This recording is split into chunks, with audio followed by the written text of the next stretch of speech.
Hello students, I'm Gurmeet Singh and today we are going to start class 7th science new chapter, that is nutrition in animals. Okay, so before starting this chapter I want to tell you why this nutrition is required.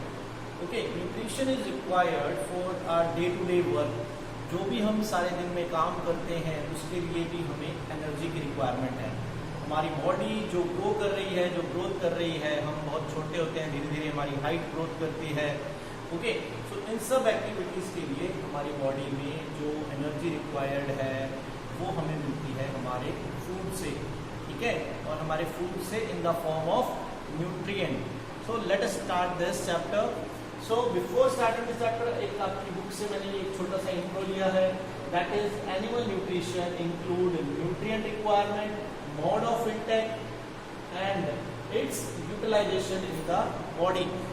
Basically these three topics we will discuss in this chapter. And जो सबसे ज़्यादा quantity में या ज़्यादा जो आपके chapter में जो कवर किया हुआ टॉपिक है that is utilisation in body. जो फूड का यूटिलाइजेशन है हमारी बॉडी में उसके ऊपर ज़्यादा फोकस है. So first of all nutrition requirement that I told you now that nutrition is required for our day-to-day work. Okay, and then after mode of intake. Mode of intake से meaning कि हम food को अपने अंदर कैसे लेते हैं. ठीक है, आपकी बुक में इसमें स्टार्टिंग के पेज पे कुछ एक टेबल एक बना हुआ है. उस टेबल में आपको बनाना है. जैसे मैंने उस टेबल में से दो एग्जाम्पल यहाँ पर लिख दिए हैं. दैट इज स्क्रैपिंग, ये एक मोड ऑफ इंटेक है स्नेल का, एंड ब्रूइंग ये मोड ऑफ इंटेक है बटरफ्लाई का. ये जो ब्रूइंग है इसको कुछ बुक्स में साइफनिंग भी लिखा हुआ है. उसके अलावा जो और भी हैं दूसरे, जैसे लाइस के बारे में लिखा हुआ है. लाइस सक करती हैं हमारे ब्लड को, तो उनका सकिंग हो गया. इस तरीके से दूसरे भी मोड ऑफ इंटेक है. बेटा ये जो टेबल दिया हुआ है ये एक इंटरनल क्वेश्चन बन सकता है, इसमें से एमसीक्यूज आ सकते हैं, तो इसको मिस मत कीजिएगा. ये activity exam point of view से इम्पोर्टेंट है. देन आफ्टर आगे चलते हैं. इस चैप्टर में हम जहाँ पढ़ेंगे कि फूड का जो यूटिलाइजेशन है. सो बिफोर यूटिलाइजेशन से स्टार्ट होने से जो सबसे पहला जो स्टेप आता है that is called digestion. Digestion of food हमें हमारी जूनियर क्लासेस में जब हमने 6th क्लास में जो फर्स्ट चैप्टर रीड किया था उसमें आया था कि फूड के अंदर कौन कौन से न्यूट्रिएंट हैं. अब बारी है उन न्यूट्रिएंट्स के बॉडी में यूटिलाइजेशन की. सो वो जो फर्स्ट स्टेप आता है that is called digestion. Okay, so what is digestion? Digestion is the breakdown of complex substances of food into simpler substances. यहाँ पे complex और simpler substances इन दो, ये जो दो नई टर्म्स हैं इनका क्या मीनिंग बनता है. इनका मीनिंग फ्रेंड्स ये बनता है कि जो फूड हम इंटेक करते हैं वो सब्सटेंसेस डायरेक्ट हमारी बॉडी जो है वो डाइजेस्ट नहीं कर सकती, उनको यूटिलाइज नहीं कर सकती. So for the better utilisation, ताकि उनका यूटिलाइजेशन जो है वो इजी वे में हो सके, उन सब्सटेंसेस को ब्रेक करना पड़ता है, उन सब्सटेंसेस को उस मोड में लाना पड़ता है जिसको हमारी बॉडी एक्सेप्ट कर सके. So this process is called digestion. The breakdown of complex components of food. Food के कॉम्प्लेक्स कंपोनेंट्स कौन से हैं जो हमारे फूड के अंदर हमने लास्ट में पढ़े थे, जैसे कार्बोहाइड्रेट हमने रीड किया था इन क्लास 6. ठीक है, food into simpler substances is called digestion. And ये जो काम है, ये जो ब्रेक करने का, फूड के सब्सटेंसेस को ब्रेक करने का जो वर्क है ये कौन करता है. वहाँ पे अंदर कोई छन्नी हथौड़े से नहीं करता है. इसको ब्रेक करने के लिए डाइजेस्टिव जूसेस होते हैं हमारी बॉडी में. कई तरह के डाइजेस्टिव जूसेस सिक्रीट होते हैं और उनकी हेल्प से ये जो फूड है ये सिंपलर सब्सटेंसेस में ब्रेक होता है. हम आगे जब चैप्टर को कंटिन्यू करेंगे उसमें मैं आपको बताऊंगा कौन कौन से डाइजेस्टिव जूसेस कहाँ कहाँ यूज हो रहे हैं. ओके, सो डाइजेशन का जो प्रोसेस है उसके अपने कुछ पार्ट्स हैं. जैसे हम यहाँ पे ये मैंने एक फिगर ड्रॉ किया है आप लोगों के लिए, ये आपकी बुक में भी गिवन है. तो यहाँ पे जस्ट इस फिगर को एक बार देख लेते हैं कि कौन कौन से पार्ट हैं जो हमारी इस डाइजेशन के प्रोसेस में यूज हो रहे हैं. एक ह्यूमन बॉडी है, उसके अंदर जो मेजर पार्ट्स जो यूज हो रहे हैं, सबसे फर्स्ट पार्ट जो आता है that is called buccal cavity. इसको ब्यूकल कैविटी बोलना है, बकल कैविटी नहीं बोलना है. ओके, जो ब्यूकल कैविटी है this is nothing but as mouth. हमारे माउथ से जो स्टार्ट होता है that is a buccal cavity. Second part जो आ जाता है दैट इज स्लाइवरी ग्लैंड। ये स्लाइवरी ग्लैंड जो है ये हमारी टंग में ही प्रेजेंट होती है, टंग के नीचे होती है, ये भी हमारे माउथ में ही आती है, ठीक है।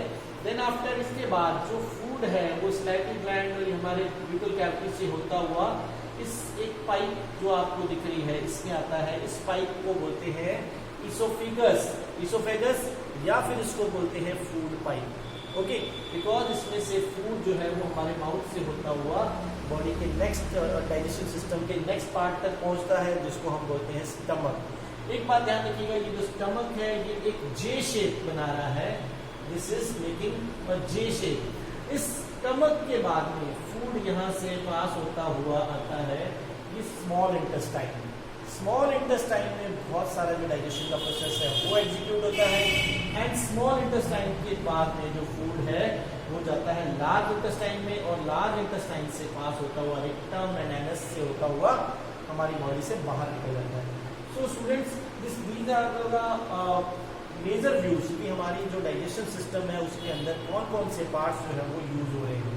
इनके बारे में हम अभी और आगे चल के जो नेक्स्ट वीडियो में आपको उस पर अपलोड करूँगा यूट्यूब पे, उसमें आपको इंडिविजुअल पार्ट्स के बारे में भी बताऊँगा। फ्रेंड्स, इनमें जो हमने ये जो पार्ट्स हैं इनके अलावा कुछ और भी ऐसे इम्पोर्टेंट पार्ट्स हैं जो डाइजेशन सिस्टम में हेल्प कर रहे हैं। दोज पार्ट्स आर, इनको पार्ट्स नहीं बोलेंगे, these are basically these are the glands, okay, like liver and one is salivary gland मैं आपको बता चुका हूँ, एंड अदर इज यहाँ पे पैंक्रियाज होती हैं, ये भी डाइजेशन सिस्टम के अंदर बहुत ही इंपॉर्टेंट रोल प्ले करती हैं, ठीक है। So digestion system in human, इसका फर्स्ट स्टेप हम यहाँ पे आज रीड करेंगे, that is buccal cavity, okay. Buccal cavity is our mouth, हमारे माउथ से जो हम खाना स्टार्ट करते हैं that is buccal cavity, okay. First जो हम खाना इनटेक करते हैं व्हाइल टेकिंग फूड, फूड को इनटेक करना, ठीक है, that is called ingestion, that is called ingestion. ये एक 1 मार्क क्वेश्चन आ सकता है, इसको अंडरलाइन कीजिएगा अपनी बुक में। टेकिंग फूड इन, हमारे खाने को मुंह के अंदर डालना, that is called ingestion, okay. And then after we chew the food with the teeth and break it into small pieces. जब मैंने आपको बताया कि हमने ब्यूटल कैविटी जो हमारे माउथ है हम उसको बोलते हैं, सो अब इसके पार्ट्स के बारे में स्टडी करते हैं। तो बेसिकली हमारे माउथ में 2 पार्ट्स जो हैं वो मेन हैं जो हमें स्टडी करनी है in the point of view of digestion. First is our teeths and second is our tongue, ठीक है। तो फर्स्ट टीथ्स के बारे में देखते हैं। टीथ्स का क्या वर्क है? टीथ जो है वो हमारे फूड को ब्रेक करने के काम आते हैं, फूड को छोटे छोटे पार्ट्स में बांटना ताकि वो इजीली डाइजेस्ट हो सके, ओके। तो फर्स्ट ऑफ ऑल यहाँ पे टीथ्स के बारे में स्टडी कर लेते हैं। दैट इज, हमारे जो टीथ्स हैं वो 2 तरीके के होते हैं, permanent and milk teeths. Milk teeth जो है वो हमारी जो अर्लियर एज है, यंगर एज है, उसमें जो टीथ्स होते हैं उनको मिल्क टीथ बोलते हैं। दूध के दांत जो इन द एज ऑफ 7 तक जो है वो टूट जाते हैं, उनके बाद कुछ परमानेंट टीथ्स आते हैं। मैंने यहाँ पे एक हमारे जो टीथ्स हैं उनका एक अरेंजमेंट ड्रॉ किया है, ओके। तो यहाँ पर ये देखिए जो टीथ्स हैं इनके अपने कुछ नेम्स होते हैं, उन नेम्स के अकॉर्डिंग इनको हम 4 पार्ट्स में डिवाइड कर सकते हैं। First is incisor, then canine, then premolar and then molar. और आपको इनके नेम्स के साथ साथ आपको इनके इनकी जो लोकेशन है, इनकी जो पोजीशन है वो भी लर्न करनी है। डायग्राम जो है वो कभी एग्जाम में नहीं आता है, लेकिन आपको इनकी अरेंजमेंट और इनके नंबर्स वो आपको पता होना चाहिए, ओके। तो फर्स्ट ऑफ ऑल हम देख लेते हैं कि यहाँ पे देखिए जो फर्स्ट 2 टीथ्स हैं वो है हमारे इंसाइजर। इंसाइजर क्या काम करेंगे? वो फूड को हम क्या करते हैं, हमारे आगे वाले टीथ से हम फूड को जो बाइट करते हैं, जो फर्स्ट बाइट उसको टीयर करने का काम जो कर रहे हैं, कट करने का जो काम कर रहे हैं, वो हमारे जो इंसाइजर्स हैं वो कर रहे हैं। उसके बाद में देखिए जो इधर मैंने ये 2, 3 दोनों साइड में, इधर से भी और इधर से भी, ये 2, 3 नंबर पे जो टीथ्स हैं दीज आर कैनाइन्स। ये कैनाइन्स क्या कर रहे हैं? कैनाइन्स जो होते हैं, you had seen I think the Dracula in the movies, यहाँ पे जो 2 टीथ्स बड़े होते हैं, वैसे हमारे भी 2 टीथ्स हैं, लेकिन वो हमारे माउथ के अंदर ही हैं। ये जो शार्प टीथ हैं ये किस चीज़ के काम आते हैं? They are useful for tearing और पियर्सिंग, याद कीजिए कि अगर हमारे पास कोई सैशे होता है, कोई सॉस का या कोई छोटा पिकल का कोई सैशे होता है, अगर हम उसको अपने माउथ से अगर कोई खोलता है तो उस टाइम पे कौन से टीथ हेल्प करते हैं? उस टाइम पे टीथ हेल्प जो हेल्प करते हैं, दोज आर कैनाइन। ओके, और इनके बाद जो कैनाइन है, इनके बाद देखिए 4-5 नंबर पर आ जाते हैं हमारे प्रीमोलर। ये जो प्रीमोलर्स हैं ये बेसिकली क्या होते हैं, इनको हम हिंदी में बोल देते हैं जाड़। हमारी जो टीथ में जो जाड़ होती है ये दीज आर द प्रीमोलर्स। ये प्रीमोलर क्या काम करते हैं? ये हमारे फूड को जितना स्मॉलेस्ट हो सकता है उतना स्मॉलेस्ट पार्ट में बना देते हैं, डिवाइड कर देते हैं एंड च्यू करने के काम आते हैं। They basically what they are doing grinding and chewing. And then after the last set of our teeth is molar, 6, 7, 8। Okay, the molar grinding का भी काम कर रहे हैं, जो सेम जैसे प्रीमोलर कर रहे थे वही मोलर भी कर रहे हैं। मोलर टीथ जो है इनके बारे में एक खास बात है, ये सिर्फ अडल्ट के अंदर ही होते हैं, अडल्ट एज में ही आते हैं, ये अर्ली एज में या यंगर एज में नहीं होते हैं। ओके, ये भी ग्राइंडिंग का ही वर्क जो है वो कर रहे हैं। स्टूडेंट्स, जो टूल्स के बारे में हमने या टीथ्स के बारे में जो हमने स्टडी किया है, इसमें एक चीज़ जो हमें और इम्पोर्टेंट जो हमें स्टडी करनी है आपकी बुक के अंदर, एक ब्लू पैराग्राफ के अंदर एक टॉपिक है that is called tooth decay. Tooth decay means हमारे टूथ्स में प्रॉब्लम आना, टूथैक होना या फिर टूथ्स का फिनिश होना, टूथ्स का धीरे धीरे डिके करना। डिके मतलब किसी चीज़ का खत्म होना। ओके, सो उसके बारे में जरूर स्टडी करना है कि ये टूथ डिके क्यों हो रहा है, नंबर 1। एंड सेकेंड थिंग कि इस टूथ डिके से हम कैसे प्रिवेंट कर सकते हैं, टूथ डिके होने को हम कैसे रोक सकते हैं। तो फर्स्ट ऑफ ऑल इसका रीज़न स्टडी करते हैं। रीज़न ये है कि हमारे टूथ्स में, हमारे माउथ के अंदर कई सारे तरीके के बैक्टीरिया होते हैं जो ज़्यादातर कई यूज़फुल बैक्टीरिया होते हैं।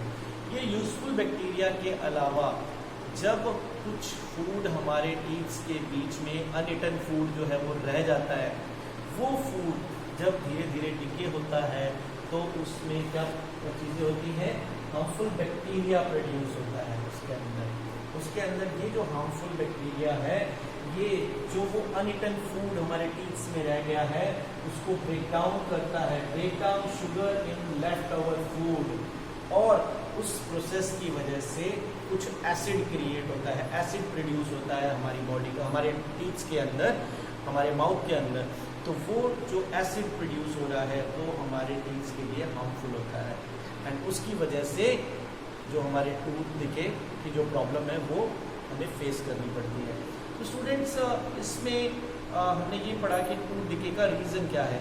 सेकंड थिंग हमें ये भी स्टडी करनी है कि ये जो टूथ डिके है इसको प्रिवेंट कैसे कर सकते हैं, इससे बचा कैसे जा सकता है। तो सिंपल, हमें चाइल्डहुड टाइम से, हमें बचपन से ये चीज़ें सिखाई जाती हैं कि after having your meal brush your teeth. So at least दिन में 2 बार हमें अपने टीथ को ब्रशिंग ज़रूर करना चाहिए, जिससे टूथ डिके की प्रॉब्लम जो है उसको हम अवॉइड कर सकें। ओके, उसके बाद जो सेकंड पार्ट हमारे डाइजेशन सिस्टम में जो अभी बिल्कुल कैविटी के अंदर सेकंड पार्ट जो आता है that is about our tongue. हमारे टंग के अंदर सबसे पहले ध्यान रखिए कि जो सलाइवा जो हमें प्रेजेंट है, that saliva break down the starch into sugar. ये सलाइवा जो है ये सलाइवरी ग्लैंड से जो रिलीज हो रहा है, ठीक है, ये सलाइवा फूड को ब्रेक डाउन करने का काम कर रहा है। हमारी फूड का डाइजेशन का जो फर्स्ट स्टेप है वो हमारी बिल्कुल कैविटी, हमारे माउथ में ही स्टार्ट हो जाता है। फूड का डाइजेशन हमारे माउथ में ही स्टार्ट हो जाता है और इस फंक्शन में सबसे पहले जो हेल्प कर रहा है दैट इज सलाइवा हमारे माउथ के अंदर, जिसको हम नॉर्मल लैंग्वेज में हम अपना थूक कह देते हैं, हमारे लार कह देते हैं, वो हेल्प कर रही है फूड के ब्रेक डाउन के अंदर, ठीक है। एंड ये जो saliva break down the starch, हमारे फूड के अंदर जो स्टार्च होता है उसको ब्रेक डाउन कर देता है सिंपल शुगर में, ठीक है। इससे रिलेटेड एक एक्टिविटी भी है आपके बुक के अंदर, मैं एक्टिविटी आपको एक्सप्लेन कर देता हूँ, रीड कीजिएगा, बहुत इंटरेस्टिंग एक्टिविटी है। In this activity we have to take 2 test tubes, okay, उनको मार्क कर लीजिए 1, 2 या ए बी जो कन्वीनियंट है आपको। एक कोई भी आप फूड सैंपल लीजिए जिसमें स्टार्च है, आपकी बुक में फॉर एग्जांपल जैसे राइस का बताया हुआ है, उसके अलावा आप कुछ भी ले सकते हैं, नो नीड कि राइस ही चाहिए आपको, पोटैटो भी ले सकते हैं बॉईल किया हुआ, मैश्ड होना चाहिए, सॉफ्ट होना चाहिए, this is the requirement, Okay, take one fruit sample having starch in it, उसको एक टेस्ट ट्यूब में डाल दीजिए और सेम उसी फूड में से एक और सैंपल लीजिए, सेम फूड सैंपल जो आपने टेस्ट ट्यूब 1 में डाला है वही फूड सैंपल, और उसको थोड़ा च्यू कीजिए और च्यू करने के बाद उसको सेकंड टेस्ट ट्यूब में डाल दीजिए। अगर ये आपको ऑकवर्ड लग रहा है तो इसको कुछ ऐसे भी कर सकते हैं कि जो सेम फूड सैंपल है पहले वो टेस्ट ट्यूब में डाल दीजिए और उसमें फिर आपको अपना जो सलाइवा है वो डालना पड़ेगा, जिसको हम स्पिटिंग कह देते हैं, ठीक है, वो डालिए।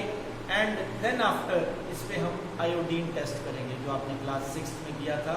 ये आयोडीन टेस्ट बहुत यूज़फुल है, मेरे जो 6 क्लास का लेक्चर है उसमें भी बताया है। हम उसमें जो सेकंड टेस्ट ट्यूब है जिसमें हमने अपना जो सलाइवा है वो मिक्स किया है, उसमें 2-3 ड्रॉप्स आप आयोडीन की डालिए और फिर वही 2-3 ड्रॉप्स जो हैं जो हम ट्यूब जो हमारी टेस्ट ट्यूब 1 है उसके अंदर भी डालेंगे। जैसे ही हम दोनों टेस्ट ट्यूब में आयोडीन डालते हैं, वी विल सी कि जो टेस्ट ट्यूब 1 है जिसमें हमने सलाइवा नहीं मिक्स किया वो डार्क ब्लूइश कलर में, ब्लू ब्लैक कलर जो है वो शो करती है, लेकिन जिस टेस्ट ट्यूब में हमने सलाइवा मिक्स किया हुआ है वो ब्लू ब्लैक कलर शो नहीं करती है। दैट शोज कि जो फूड सैंपल हमने लिया था जब ब्लू ब्लैक कलर वो कन्वर्ट हो जाता है after pouring 2-3 drops of iodine, तो वो जो ब्लू ब्लैक कलर है वो शो करता है प्रेजेंस ऑफ स्टार्च को। जिस फूड सैंपल में ये ब्लू ब्लैक कलर शो हो रहा है that is presence of starch, लेकिन जिस फूड सैंपल में, जिस टेस्ट ट्यूब में हमने सलाइवा को मिक्स किया था उसके अंदर कलर जो है वो ब्लू ब्लैक नहीं हुआ। दैट शोज कि उसमें स्टार्च जो है वो अब खत्म हो चुका है, और वो खत्म कैसे हुआ? Because the mixing of saliva. So that is the basic function of saliva. The saliva break down the starch into sugar. ये पहला स्टेप होता है हमारे फूड के डाइजेशन का, जो हमारे माउथ से ही स्टार्ट हो जाता है। ओके, उसके अलावा एक टंग के अंदर हमारे जो टेस्ट बर्ड्स होते हैं जो हमें बताते हैं टंग में वेरियस टेस्ट, हमारे टंग से हम टेस्ट करते हैं, ये स्वीट है, ये सॉर है, ये बिटर है। ओके, तो ये जो टेस्ट है ये इनके लिए टेस्ट बर्ड्स होते हैं जो बहुत ही हेल्प करते हैं। हमारी टंग के अंदर स्पेसिफाइड सेक्टर्स होते हैं कि टंग का जो आगे का पार्ट है वो हमें स्वीटनेस के बारे में बता रहा है। उसके बाद में जो सेकंड जो ये देखिए मैंने स्टेप बताया, यहाँ पे जस्ट इसके पीछे का जो पार्ट होता है वो हमें सॉल्टी फूड, सॉल्टी टेस्ट को फील करवाता है। देन आफ्टर उसके बाद में अगर कोई सॉर है तो वो हमें हमारी टंग पे थोड़ा पीछे की साइड में फील होता है, और जो बिटर टेस्ट है वो हमें बिल्कुल सेंटर में फील होता है। इसी जब भी हम कोई मेडिसिन पीते हैं तो हमें गले में लगती है तो बिटर होती है जो कड़वी दवाई। Okay, so this is about our tongue. Okay, इन सभी चीज़ों को एक बार देख लीजिए, कोई डाउट हो आप मुझे पूछ सकते हो, मैं नेक्स्ट वीडियो फिर आपके लिए लेकर आऊँगा। अभी ये पार्ट 1 है। Thank you students, thanks for your cooperation, for watching the video. One thing I want to show you, subscribe this channel for the regular update. Okay, thank you, have a nice day, thank you.